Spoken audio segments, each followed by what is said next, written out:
we're in District Court, Division 1, with Judge David Switzer, who's going to tell us about a program that is unique. And there's a special reason why we're launching this program at this time in the city's history. Please tell us about the Amnesty program that's about to be launched. And it's really not that unique. We've done it, it was done in district court before. It's been done in other district courts around the state. Judge Ohm and I just decided that this was an opportune time to try and clear up some of the old warrants that we have on the books, to clear up some of the old fines and costs that have not been paid, give people an opportunity to come in and pay those without the additional fines, possibility of jail sentence, that normally would go along with not paying your fines and costs.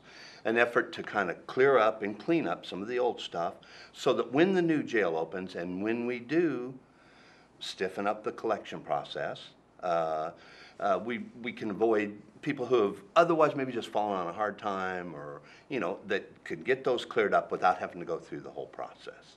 So it has been a while since an amnesty program has been conducted, so there are quite a number of fines and fees out there that have not been collected. We have a large number of fines and fees and a large number of warrants that are out there. But basically what it is, it's going to be a one-time program to offer relief to individuals who, for whatever the reasons, have found themselves now in violation of the court's order to pay fines and costs. This will give them the opportunity to contact the court, and I'm gonna, some of this I want to read because I want to make sure it's exact as far as the dates and the times and so forth. But what it is to encourage them to pay off and get rid of these old debts and fines, and get their licenses back and clear up their past, and actually clear up our past, clean up some of these old cases and uncollected fines. So housekeeping is good on both parts, both for district court as the jail gets ready to open, as well as folks out there that have a lot of things just hanging unattended. Sure. Okay, so what types of instances qualify for amnesty? The way this is going to work is that there will be a waiver of any warrants for failure to comply, failure to pay, failure to appear, if the individual comes in and pays their old fines and costs in full. Now, that's the catch. The old one has to be paid in full. The person would have to appear in person here at 607 Ouachita, room 150, during regular business hours from 8 a.m. to 4:30. We can't accept payment under the amnesty by phone or online, but assuming they don't have a warrant for anything else. Now, this only applies to the specific offenses that I'm about to mention in just 1 minute. If you have another criminal warrant or something, this amnesty is not applying to that. But assuming they do that, then they won't be arrested on the warrant. They won't be jailed on that warrant. And they would avoid then going to jail, seizure of their tax return, additional costs and fines, being turned over to a collection agency, and even extending probation. So you have the opportunity to avoid all of that by merely coming in and paying your old fine and costs in full.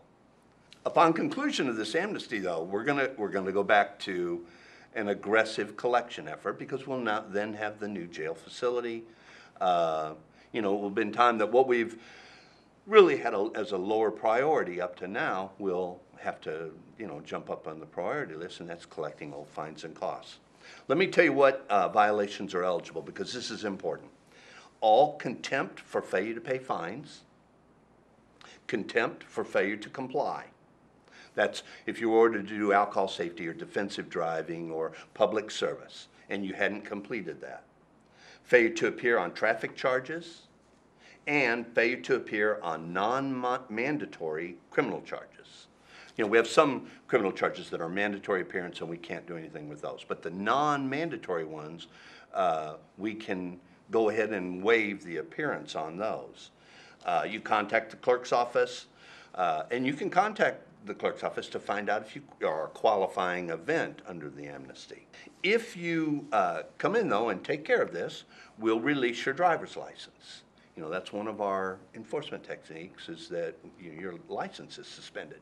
Now, there may be, and there generally is, an administrative cost. That doesn't involve us, and it doesn't go to us. But there would be no additional costs or fines or restraints on your driving privilege if you exercise the amnesty. Now, what about a payment plan, Judge? Is that possible? No, Okay. this is for payment in full. We're trying to clear up all of the old fines. And now some of these have been going on for a long time. Theoretically, you knew you owed the money. You could have been, salting this money away. I know people don't, but no, this is for payment in full so that we clear up these old fines and costs. So what, again, is the time frame during which people can come in and pay those past fines and fees? Very good. This will run from Monday, February the 2nd at 8 o'clock in the morning until Wednesday, February 25th at 4:30 in the afternoon. We have a specific starting time, 8 o'clock in the morning to 4:30 each day, each workday, and it begins Monday, February 2nd and ends Wednesday, February the 25th. Anytime during that period. Of course, I'd recommend if you're going to exercise the option under the amnesty, you probably want to do it early so you avoid any crowd there might be at the end. But other courts have tried this and done it. It just seemed like this was the right time for us to try and clear up some of these old things and give people an opportunity to avoid that whole additional process. If you owed $135 on a speeding ticket and you didn't pay it, there's now a warrant for your arrest that carries a fine that's twice what your original fine was, and could potentially have a jail sentence. And we've restricted your driving privilege. Well, here's an opportunity to come in, take care of that, and avoid all of that extra. Because what our intention is if you take care of it during this time, we're not going to give you additional fines on the failure to appear, jail time. We are going to release your license. So there'll be a real benefit to getting those old things cleared up. Absolutely. And if people have questions about the amnesty program, they can call the general number for district court? Yes. And I believe that's 321-6765. Yes, it is is. The general number. And that's from 8 to 4:30 is the hours that it runs. But yes, if they have a question about amnesty, you can call down here while it's on or before it starts to get an idea of how it works and who qualifies. And I imagine the information will probably also be on the district court page Yes. of the city's website, which is cityhs.net, or you can Google the City of Hot Springs. And all the details that the judge just described of the amnesty program would be available that you can read and consider. In fact, you your just actions. suggested that these Yes. questions and answers that I'm working from, we go ahead and post those so people would have the same information that I've got. The little things like, can I pay with a credit card?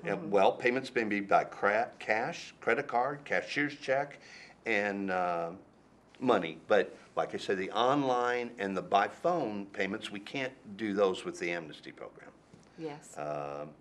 Can I set up a payment plan? No. The purpose behind this is to a one-time, pay your fines and costs off in full, and you receive the benefit of not having to deal with these other problems. It's almost as if once you miss that payment or once you go in arrears, you just start going deeper and deeper and deeper. Well, what we wanted to try and do was stop. Pay off your old ones, and you don't get in deeper and deeper and deeper. Well, our appreciation goes to you and to Judge Ohm for offering this opportunity to a number of people in the Hot Springs area. It sounds like quite a benefit, certainly something that people can take advantage of in the coming month, during essentially the month of February. Exactly. And, it's with the understanding that once the new jail facility is open, we've got to, part of the job is collecting these old fines and costs. And we've got to be aggressive with that once we have the facilities and the resources to be aggressive with it. So Yes. Here's an opportunity to avoid all of that. Well, thank you for explaining how the amnesty program works. We appreciate it so very much. Thank you for your service to the Well, community. thank you for being here this morning. And next week, we'll bring you more city news.